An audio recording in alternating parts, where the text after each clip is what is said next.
to begin by first off saying elders, brothers, sisters, family, and friends. I want to welcome you here, and I want to thank you for having me. Now, it'd be most appropriate, before I go on with any more words, to actually first acknowledge the land we're on, and that's of the Stalo people. In that acknowledgement, I also want to acknowledge its unceded, unsurrendered territory, because that's going to be at the heart of what I speak about today. It's this concept of unsurrendered territory, because I'm going to be speaking to you about Indigenous nationhood, but I'm going to do this in a different way. Normally, when an Indigenous people are asked to speak about nationhood, they have to defend it. Whether this is in court or in front of a politician, they have to defend their idea that they have a right to nationhood or a right to self-determination to create a nation. So I want to turn the tables. Let's put the colonizer, the Canadian nation state, in that position. And let's examine the Canadian nation state's claims to sovereignty and that of being a nation state. And that's what I want to look at today. I have a lot of material to go over, and I know we are probably pressed for time. So it sounds like I'm speaking very quickly. It's because I'm trying to get a lot of information out. All right?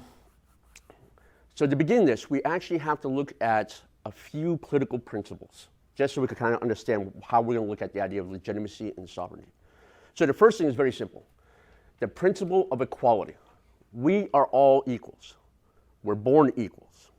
That means I cannot legitimately go and tell you what to do. I cannot force you to do something that you don't want to do. I can't impose my will.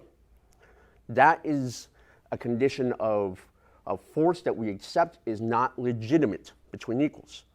What I need from another person is to persuade them, to get their permission to do something. When we talk in a political sense, what we're saying there is if we're going to have leadership speaking for us, they need to persuade us. They need to convince us and get our permission to speak on our behalf or to make decisions on our behalf. Now, this includes a government. It includes a government. And when we say the word permission in a political sense, we're saying consent. We're saying consent. You're going to hear me say that several times throughout the discussion, the idea of consent. Now, that brings us to the point of the next principle, and that's political legitimacy. Political legitimacy. Legitimacy is just the idea of what's rightful. Now, political legitimacy is a question about the right to govern or the right to rule. Now, when you apply this to a nation or you apply it to a government, what you're saying is, do they have the consent of the people? Do they have the consent of the people to rule them, to govern them? And that's critical in understanding political legitimacy of any government, is the consent of the governed. The consent of the governed. Otherwise, you're just imposing your will on them. Right? Now, the next point, sovereignty. Sovereignty. This could go on forever. It could be a huge discussion. But I think as a general definition, if we said sovereignty is the absolute power of a nation, that's usually accepted as a just simple definition. In a Western democracy that exercises the rule of law, it's a little bit different. Then they would say it's the absolute legal power of a nation. Now, why do we insert that word legal? Well, if you're going to have a rule of law, then you're going to say that the nation is governed by these rules, these laws. And it's no longer the rule of man, the idea of a monarchy or a king that dictates something to you.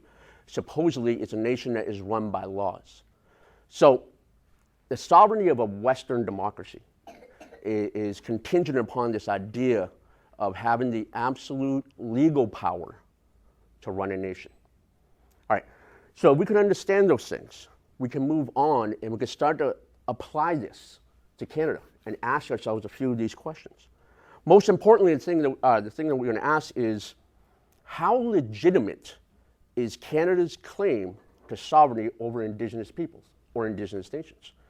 And based on that, we could ask ourselves, does Canada even have the right to make law or enforce law in Native nations? And that's what I really want to get into. All right? So to do that, we have to do a little bit of a history lesson. Now, probably a lot of people are familiar with this because this is pretty open information, but we want to see how it fits in this rationale, in this critique. And we're going to have to go back and look at Columbus. The moment Columbus set foot in Taino homelands, he immediately done something that most nations considered an act of war. He planted his flag and declared absolute power over that nation. Absolute power. He declared on behalf of Spain and God and said this now belongs to them. Now, where or how was Columbus operating? What was he using? What kind of rationale was he using to do this? This comes from an older principle in Roman law called the doctrine of discovery. And we've probably heard this, right? It's pretty open, the doctrine of discovery. And this was used when nations were out exploring and they would find uninhabited lands. And one of the best examples is like a deserted island. Uninhabited lands, and they could claim that land on behalf of their nation. But what was key to that was the concept of terra nullius. That's uninhabited land, right? Well, obviously the Americas are not uninhabited and weren't in 1492. So at the fall of Rome, the church, in particular the Vatican, adopted this principle, this doctrine of discovery. The Vatican became a voice for international law. Reason being is the kings of Europe were Christian, and the Pope, as the head of the Christian church, gave direction to a lot of nations. So he became almost a voice of this international law. And the Pope or the Vatican, successive popes, would give directions for international law through something called papal bulls. Papal bulls. In 1452, I'll probably have to refer to a quote in my notes. In 1452, a papal bull, and I'm probably pronouncing this wrong, but it's Dum Diversas, had said, "We grant you," and this is the kings of Spain and Portugal, "by the present documents with our apostolic authority, full and free permission to invade, search out, capture, and subjugate the Saracens and pagans and any other unbelievers and enemies of Christ, whatever they may be, as well as their kingdoms, duchies, counties, principalities, and other property, and reduce their persons into perpetual slavery." So, take their land, make them slaves. Pretty simple. Subjugate them, make them slaves. This was picked up again in 1455 in the papal bull Romanus Pontifex. It was just echoed, almost the exact same words. That's what Columbus was operating with. That's the rationale he had. In 1455, that was the general application of international law. So when he showed up on the shores of the Taino homeland in 1492, that's what he was using as his justification. But look back. The Roman law said uninhabited lands. Columbus landed on an island that had more than 1 million people. The church had to disregard the idea of terra nullius, uninhabited, and change it in the papal bulls to unchristian. Unchristian. So you became non-humans. You couldn't own sovereignty. You couldn't own property if you were unchristian, and it gave the right to go and seize the sovereignty or impose the sovereignty of a European kingdom on indigenous territory. Doesn't sound like consent to me. So in 1493, after Columbus gets back, the Vatican issues the Inter Caetera papal bull, and it gives Spain and Portugal the whole new world to divide up amongst them. So they're given this entire thing. Don't even have a clue who lives there. Just claim it all. So again, there's this idea of no consent. Indigenous people never gave consent to this. Let's move forward now, and I'm going to use the West Coast, particularly like Salish territories, as an example of this. But you'll see I'm going to kind of go from broad picture down to narrow picture a few times. You can see this happens to indigenous nations everywhere. But let's bring this home a little bit. 1778, Captain James Cook lands and gives effect. What I mean by effect is he actually puts boots on the ground for British claims to sovereignty. Now, the British were a little bit different. They didn't agree with the church or the Vatican because the Vatican gave the New World to Spain and Portugal. So England said, we don't agree with that. We're going to issue our own royal charters, which are in effect like a papal bull. Matter of fact, the wording on it is almost the exact same thing as Romanus Pontifex, to subdue, to occupy, to take away property, to take and force people into slavery. It's almost the exact same wording. So when you had John Cabot come to Newfoundland in 1497, I believe it is, that's when the English started to claim some of the property. And then you had Francis Drake, who also did the same thing on behalf of the English. So they claim into the New World, right across all the way to the West Coast. So when you have Captain James Cook out here, he's putting boots on the ground, and he's actually going to this idea of occupation, right? He's putting into the claim into effect. Now, there's a problem. Spain was given this land by the church. So what they're starting to see is there might be a potential conflict between Spain and England over the Pacific Northwest. So that gets resolved at the Nootka conventions, and this is in the 1790s. Spain and England sit down to decide whose sovereignty is going to rule over indigenous lands. Obviously, the Salish people were not consulted, not negotiated. There was no sense of compromise or even a declaration or notification. It was an imposition of sovereignty. The British come out the winners in these negotiations, and they get to claim the West Coast. So what I want to do is flash forward this. That was 1790. Let's move it to 1858, because here's where we start to see it taking more local politics and becomes a problem.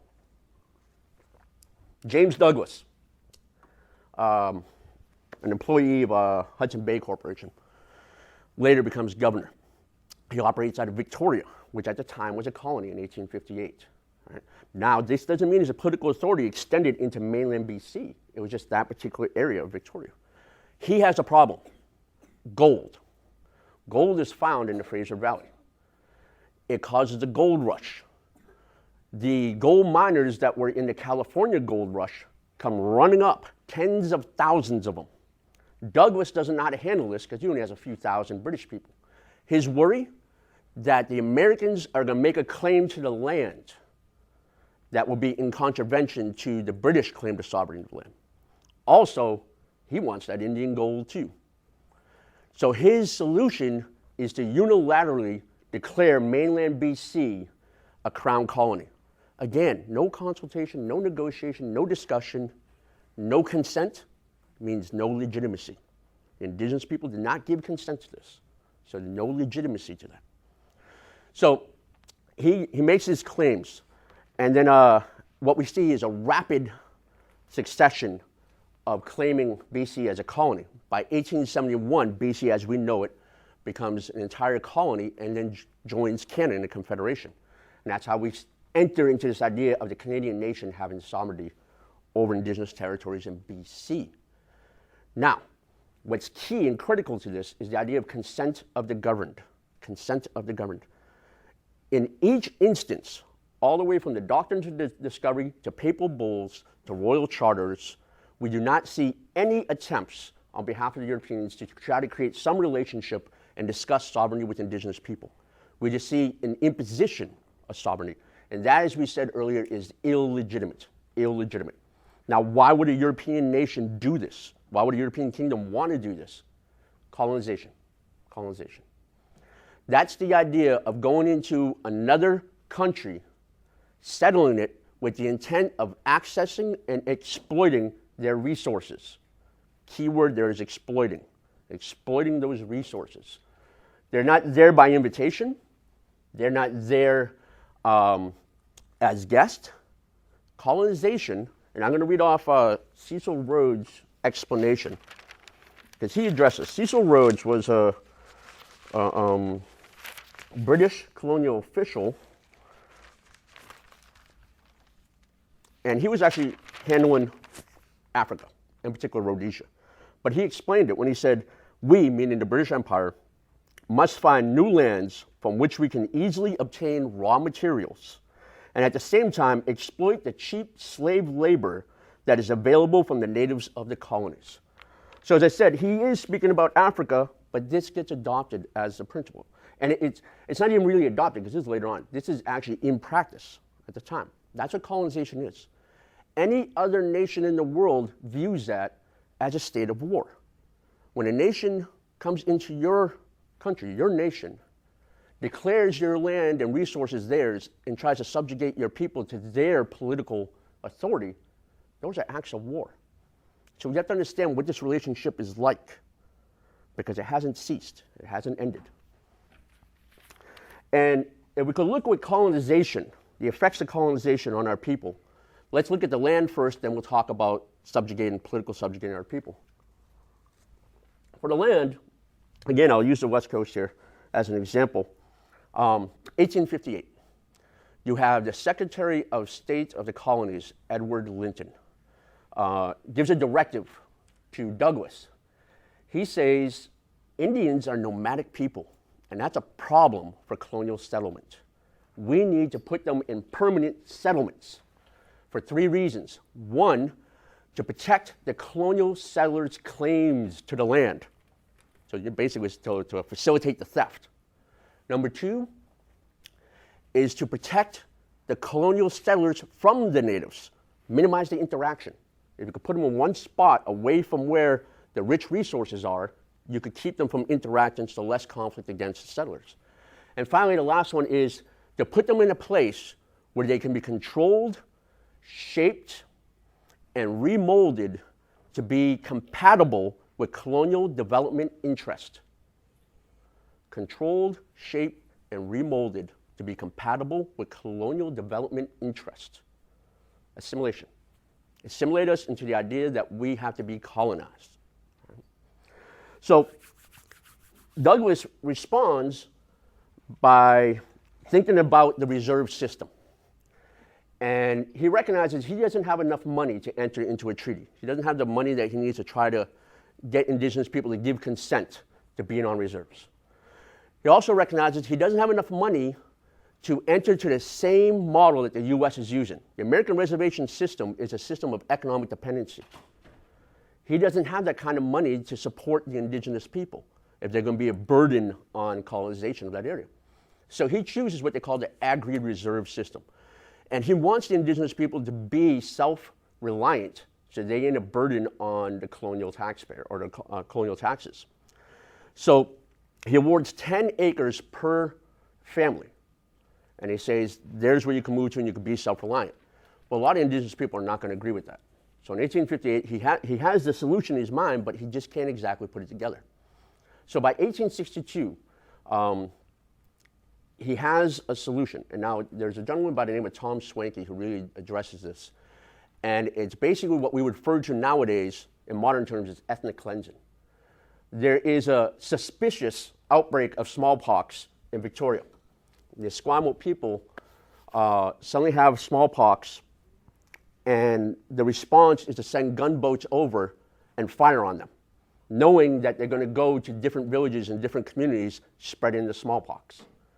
So that began the 1862 smallpox epidemic, where close to 100,000 native people died. It makes way for colonial settlement, ethnic cleansing that makes way for colonial settlements. That allows him now to impose the 10-acre reserve because the indigenous people are in a weakened, disempowered state. Well, after 1862, we start to see this taking effect. The reserve system is coming into effect. But by 1864, you have Lieutenant Governor Joseph Trutch, who doesn't even believe that 10 acres is good. He's like, no, that's too much. That's too much. Matter of fact, he calls it an insult to the colonial man. He says 1 acre. He strategically and deliberately adopts the American reservation system model of economic dependency because he knows political subjugation, like we talked about, it's important, political subjugation is key. If you want to control the indigenous people, you've got to make them economically dependent on the state. So by giving a family 1 acre, knowing that is not enough to sustain that family and makes them economically dependent. So for those of you who know about, for instance, the Canadian Taxpayer Association constantly complaining about indigenous people's burden on the taxpayer, you could tell them they have Joseph Trutch to thank for that. That was a deliberate move for economic dependency.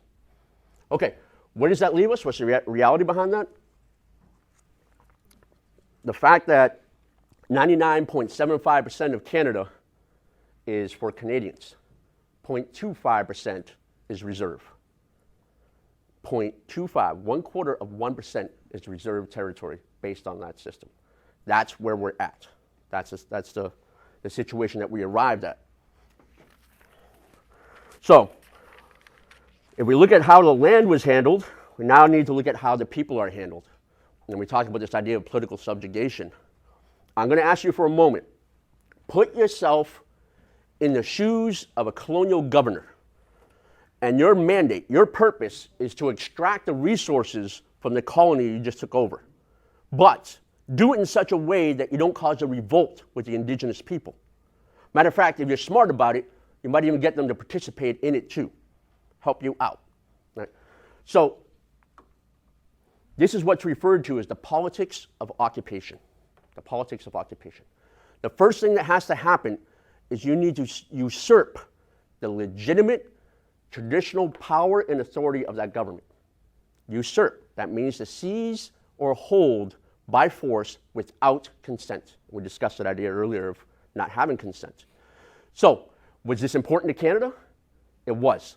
5 pieces of legislation they had passed in a short period of time to ensure traditional government had its power and authority usurped and replaced what nowadays in modern terminology we say a puppet regime. Right? Replaced with a puppet regime. And I'll just quickly read off some of the legislation. The 1868 Act for the Gradual Assimilation of Indian People. That's the introduction of the band council system. 1869 Gradual Enfranchisement Act, again brings up band council. 1876 the Indian Act. This is where the band council powers and all that start to get really fleshed out. 1879 Department of Indian Affairs granting the power for the Superintendent General to impose band council system. To impose, and we said it before, imposition by force is wrong. And then finally, we see in 1884 the anti-potlatch, anti-Sundance laws. Why is that so important? Well, the potlatch is critical to traditional governance. This would be like removing the election system from Western democracy. It is at the critical component of how governance is done. So by attacking the potlatch, you're attacking how governance was done. You're pulling the rug out from underneath it. So we understand now that traditional government had to be removed in a colonial setting. That power and authority for traditional government went over traditional territory, a very large tract of area, of land. So by removing those leaders, by force in most cases, by removing them, you're changing the authority, you're changing the power structure. So now that you have band, chief, and council set in place, they only have authority over a reserve. And as we said, that's a very tiny, minuscule portion of land versus what traditional territory really was. Now, do we have the same system today? Is this a modern concept? Is it something that's still the reality for us? It is, but in a newer way, And what we experience now is neocolonization. And what that means is when one nation enters another nation, forcibly overthrows the government of that nation and replaces it with a government that's of the interest to the colonizer. Now, as we discussed, usurping and imposing band councils, that all seems to fit the bill. But it's a form of direct rule, where the colonizer is the face of that political authority. So we all know the Indian agent was the face of Canadian authority on our reserves. Well, they recognize that that's not a very effective way of colonizing people. It causes a lot of turmoil, it causes a lot of feelings of rebellion and revolt because you can see the colonizer. So neocolonization was best described by Frederick Lugard. He was a high commissioner out of northern Nigeria from 1899 to 1906. He wrote a book. It was called The Dual Mandate in British Tropical Africa. And he said, here's how we have to do colonization now. He said, the white man is different than the African, and the African person can see it. Well, that's pretty easy to say. He said, because they could see it, there is more trouble in the colonies. He said, what we need to do is find some African people that are willing to be loyal to the colonizers and make them middle managers. So that the African people will see that face in power and it'll feel familiar. That person speaks their language, looks like them, has the same cultures, has the same rituals, and it's something that you tend not to revolt against. You're revolting against one of your own. So this concept of neocolonization is about putting the colonized in the position to help the colonizer. They're doing the job for them. And that's what we see with the Indian Act Band Council system. It's doing the job of colonizing by providing access to natural resources, by providing in the way of agreements, in the way of memorandums, even in the way of treaty. It's providing access to the colonizer by delegitimizing our own concepts. And I don't want to say the word sovereignty because it's a touchy word, but by challenging their sovereignty and saying they don't have that sovereignty to do this from. Okay, so I did get the signal. I got to wrap up. I had a lot more to cover. But what I want to impress upon you is this. If we're going to think about Indigenous nationhood, number one, we have to challenge that concept of the legitimacy of Canadian sovereignty. Then when we arrive at the fact that that legitimacy is not valid, they don't have a legitimate claim to sovereignty, then we need to challenge colonial law. And I would urge you to think about this, that Canada does not have the right to make or enforce any colonial law on Indigenous territory. Not a single law. We have a lot of people now discussing the idea of, well, let's oppose Bill C-45 or let's oppose the Indian Act. I ain't talking about a single law or a single set of laws. I'm talking about the entire system is not legitimate and it needs to be challenged because it's that very system that attacks their traditional government and takes it down. One displaces the other. So we are going to have to think about rebuilding our nations by rebuilding our families, our communities, reclaiming our language, our history, our heritage, and then we can start to think about what our nations are going to build back and become. And when I say this, I'm saying do it against the consent of the colonizer. We do not need their permission or their consent to try to rebuild our own nations. So I urge you to rise up and start taking on that kind of mentality and those kind of actions. All my relations.